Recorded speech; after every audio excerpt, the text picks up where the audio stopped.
وذكر فإن الذكرى تنفع المؤمنين.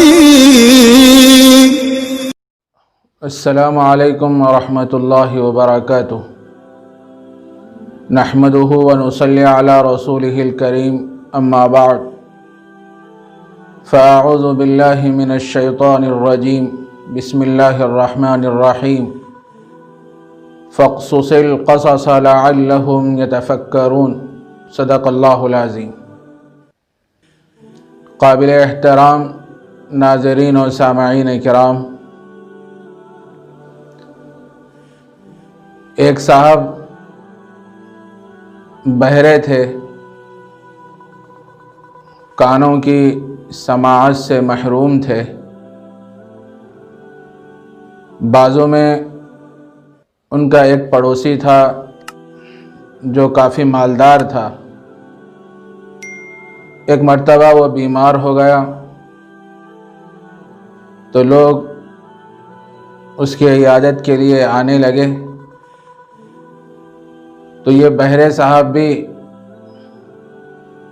سوچے کہ بہت سے لوگ میرے پڑوسی کے پاس عیادت کے لیے جا رہے ہیں، مجھے بھی جانا چاہیے چونکہ وہ میرا پڑوسی ہے اور میرا زیادہ حق بنتا ہے. اس ارادے سے وہ جانے کے لیے نکلتے ہیں. دل میں سوچتے ہیں کہ مجھے تو سنائی نہیں دیتا، وہ بیمار جو بھی کہے گا، چونکہ میں بہرا ہوں تو مجھے کچھ آواز سنائی نہیں دے گی. تو ان کے دل میں خیال آیا کہ کچھ باتیں ذہن میں بنا کے ایک خاکہ بنا کے جائیں، اور وہ میں ان سے جو بھی کہوں تو ظاہر ہے مریض جو بھی جواب دے گا تو میں اس کے مطابق فوراً جواب دے دوں گا. ابھی اپنے ذہن میں ایک خاکہ بنائیں کہ میں سب سے پہلے میرے پڑوسی کے پاس جاؤں گا عیادت کے لیے، سلام کروں گا تو وہ سلام کا جواب دے گا، وعلیکم السلام. اس کے بعد میں اس سے پوچھوں گا کہ آپ کی طبیعت کیسی ہے. وہ کہے گا کہ ٹھیک ہے تو میں کہوں گا کہ الحمدللہ. اس کے بعد پھر میں پوچھوں گا کہ آپ کھانے میں کیا کھاتے ہیں. تو ظاہر ہے وہ تو مریض ہے، وہ کہے گا کوئی ہلکی پھلکی غذا کا نام لے گا. تو میں کہوں گا کہ بہت اچھی غذا ہے، اسے استعمال کرتے رہنا چاہیے. اس کے بعد پھر میں پوچھوں گا کہ آپ کون سے ڈاکٹر سے علاج کرا رہے ہیں. تو وہ فلاں ڈاکٹر کا نام لے گا. تو میں کہوں گا کہ بہت اچھا ڈاکٹر ہے، سبحان اللہ، اس کو پکڑے ہوئے رہنا چاہیے، ایسا کوئی ڈاکٹر نہیں ہے. ابھی ایک خاکہ بنا کے یہ پہنچے وہاں مریض کی عیادت کے لیے. سب سے پہلے جا کے زور سے سلام کیے. عموماً جو بہرے ہوتے ہیں وہ زور سے بات کرتے ہیں، وہ یہ سمجھتے ہیں کہ مجھے بھی سنائی نہیں دیتا تو دوسروں کو بھی سنائی نہیں دیتا ہوگا. تو اس ارادے سے وہ لوگ کیا ہے زور سے بات کرتے ہیں. تو یہ بہرے صاحب زور سے سلام کیے تو بیمار صاحب سلام کا جواب دیے. اس کے بعد یہ پوچھنے لگے کہ آپ کی طبیعت کیسی ہے.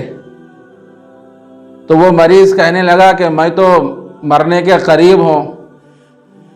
تو یہ مریض یہ چونکہ بہرے صاحب پہلے سے ایک خاکہ بنا کے گئے تھے، جو ہی وہ مریض کا جواب سنے تو فوراً کہنے لگے الحمدللہ. اب مریض کو بڑا غصہ آیا کہ میں مرنے پڑا ہوں کہہ رہا ہوں اور یہ کہہ رہا ہے کہ الحمدللہ. اس کے بعد یہ صاحب اور ایک تیسری بات یہ پوچھے کہ آپ کھانے میں کیا کھاتے ہیں. تو مریض کہنے لگا کہ زہر کھاتا ہوں. تو یہ بہرے صاحب کہنے لگا کہ بہت اچھی غذا ہے، اس کو استعمال میں رکھنا چاہیے. مریض کو اور بھی غصہ آیا. اس کے بعد اور ایک چوتھا سوال یہ بہرے صاحب یہ کیے کہ آپ کون سے ڈاکٹر کا علاج کرا رہے ہیں. چونکہ وہ پہلے ہی سے غصے میں تھے تو انہوں نے کہا کہ ملک الموت کا علاج کرا رہا ہوں. اتنا سنتے ہی بہرے صاحب کہنے لگے بہت اچھا ڈاکٹر ہے، اس سے بہتر دنیا میں کوئی ڈاکٹر نہیں ہے. میرے دوستو اندازہ لگائیے اس واقعے سے کہ جب آدمی مریض کے پاس جاتا ہے تو اس نیت سے جاتا ہے کہ تاکہ مریض کو کچھ تسلی ہو جائے اور اس کو دلی اطمینان ہو جائے. وہ بڑی پریشانیوں میں ہوتا ہے اپنی بیماری کی وجہ سے، اور ایسے حالات میں اگر ہم ایسے آدمی جا کے ان کے سامنے اگر بیماری کے بارے میں پوچھیں گے تو ظاہر ہے وہ تو غصے میں آئے گا، الٹی سیدھی باتیں کرے گا، بجائے اس کو اطمینان پہنچنے کے اور اس کی طبیعت اور بگڑنے لگے گی. تو یہ عیادت نہیں ہے، بلکہ اس سے زیادہ آدمی کی طبیعت بگڑ جاتی ہے. آدمی کو ہمیشہ خیال رکھنا چاہیے جب عیادت کے لیے جائیں تو سوچ سمجھ کے جائیں، زیادہ وقت مریض کا نہ لیں اور کم سے کم وقت میں خیر خیریت پوچھیں، تسلی والے باتیں کہیں اور دعائیہ کلمات کہیں اور وہاں سے رخصت ہو جائیں. السلام علیکم ورحمۃ اللہ وبرکاتہ.